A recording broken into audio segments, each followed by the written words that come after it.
Bonjour à tous. Une nouvelle vidéo sur les déesses grecques. J'avais dit que j'en ferais plusieurs. En fait, j'en ai fait deux. J'en fais une troisième.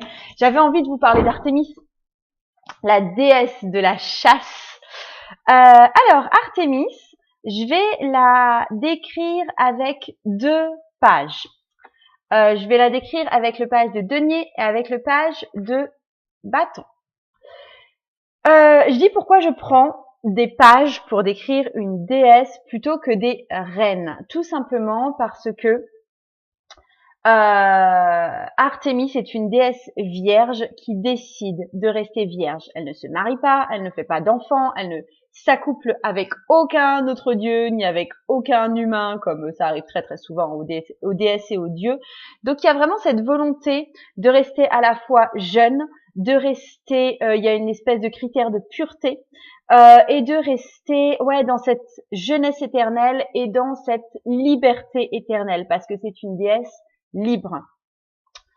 Donc j'avais choisi le page de denier pour la représenter. Donc je raconte l'histoire avec l'histoire de d'Artémis en l'illustrant avec les cartes de tarot. C'est pas des cartes de tarot que j'ai tirées au hasard, j'ai cherché ce qui pour moi pouvait mieux représenter. Ça m'aide à approfondir ma relation avec les cartes, ça m'aide à mieux comprendre toutes les histoires mythologiques également. Pour moi, le page de denier, c'est quelqu'un qui a un rapport à la terre privilégiée. Et Artémis a un rapport à la terre privilégiée. Elle aime beaucoup courir à travers la forêt. Elle aime beaucoup chasser. Elle a un rapport particulier aux animaux. Donc, pour moi, elle était bien représentée dans ce page de denier. Elle est aussi bien représentée dans un page plus passionné, qui est le page de bâton, parce que c'est quelqu'un qui n'hésite pas à avoir recours à la force, c'est quelqu'un qui n'hésite pas à tuer, c'est quelqu'un qui détruit, c'est quelqu'un qui crée, c'est aussi quelqu'un de très porteur de valeurs, en fait. Elle impose ses valeurs de chasseresse, elle est très très douée pour la chasse, elle adore ça, elle se lance à fond dedans. Et pour moi, ça, c'est des caractéristiques du page de bâton qui prend une passion à bras le corps et qui s'investit dedans. Et puis pour ce côté, créateur-destructeur à la fois. Alors, il faut savoir que c'est donc la déesse de la chasse, c'est la déesse des jeunes adolescentes vierges, donc elle a un rapport privilégié avec tout ce qui est féminité, j'ai une autre carte pour ça, et elle a un rapport, c'est aussi la déesse, une des déesses en tout cas, des femmes en couche, elle aide lors des accouchements. Je l'ai représentée aussi par la carte de la force, tout simplement pour le rapport aux animaux. Elle aime tuer des fauves, manger des fauves et dompter les fauves, et elle aime aussi beaucoup son rapport à ses chiens. Elle a plusieurs chiens.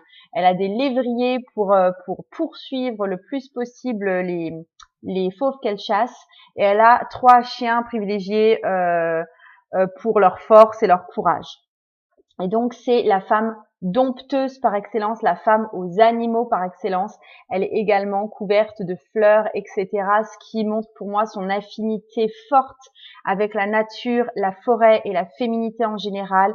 Elle est habillée de blanc, ce qui pour moi démontre la pureté. En fait, en vous parlant et en réfléchissant, j'ai presque envie de laisser tomber ces images de pages pour leur aspect jeunesse éternelle, justement, et de ne me servir pour représenter Artémis que cette force qui pour moi représente la pureté, la terre, la forêt, le monde sauvage, et cet aspect chasseresse, cet aspect rapport de force avec les animaux et en même temps rapport doux avec les animaux pour le rapport très maternel qu'elle a avec les chiens, et son rapport aussi de porter secours aux femmes en couche, donc qui ont elles-mêmes à accoucher, qui ont à dompter en fait ce passage tumultueux et très fort de leur vie. Elle est là aussi dans ce passage-là. Pour ce qui est de son armement, elle va s'adresser à Héphaïstos, que j'ai représenté avec le 8 de denier, parce que le 8 de denier, c'est une carte d'apprentissage, mais c'est une carte de travail, c'est une carte de travail ouvrier, de travail long, d'artisanat et de rémunération aussi, de récompense après un travail bien fait, de reconnaissance pour un travail bien fait et un travail ardu et un travail dans le temps. Donc pour moi, Héphaïstos, qui est forgeron, est bien représenté dans ce 8 de denier auquel va s'adresser notre Artémis.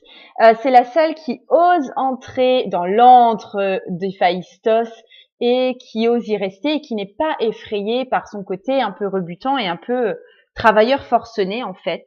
Héphaïstos lui offre un arc en or, il lui offre un carquois, il lui offre des flèches et il donne quelque part à Artémis son rôle de chasseresse, qui lui donne son pouvoir de déesse de la chasse.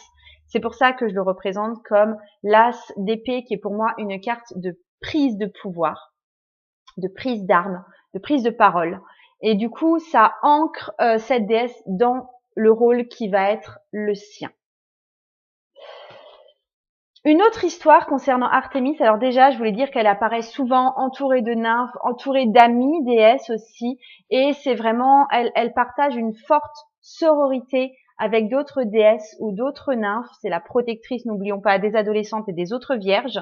Du coup, il y a quelque chose d'assez de l'ordre de la sororité, pardon, et de l'ordre du partage et de l'ordre du festif. Le petit mythe que j'avais envie de vous raconter, c'était le mythe avec Actéon.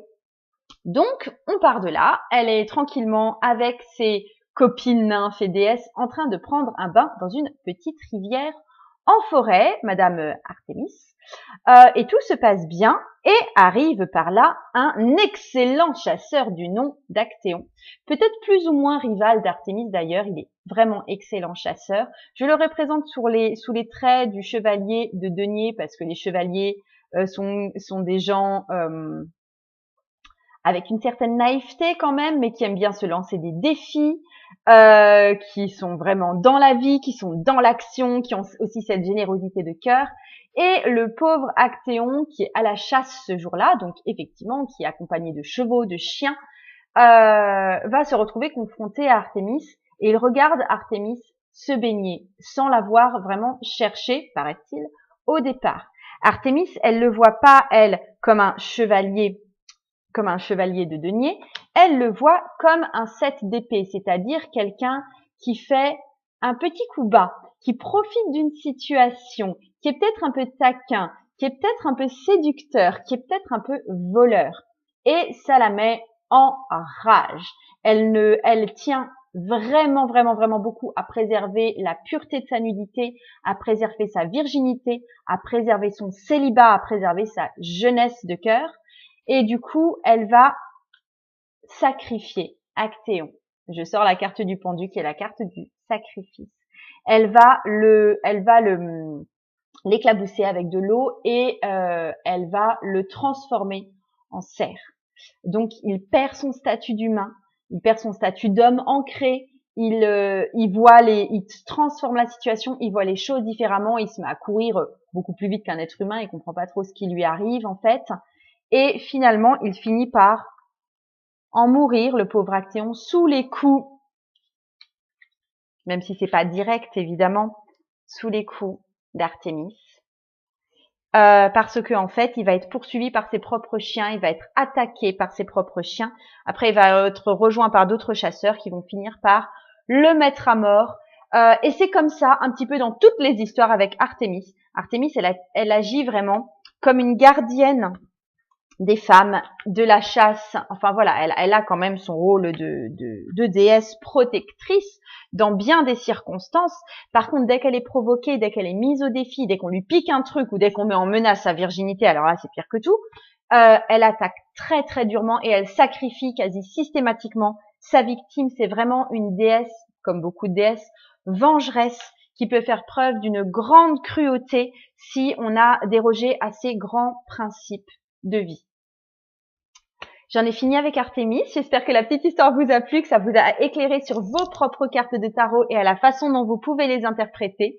Je vous dis une grande et belle journée. Si vous voulez en savoir plus sur mes services, si vous voulez en savoir plus sur moi, j'ai tout mis en signature, mon compte Instagram, mon site internet où vous pouvez voir quels sont les services que j'offre si vous voulez bénéficier d'un tirage de ma part. Et je vous souhaite, ouais, comme j'ai dit tout à l'heure, une très belle journée, des beaux tirages de tarot et à très bientôt.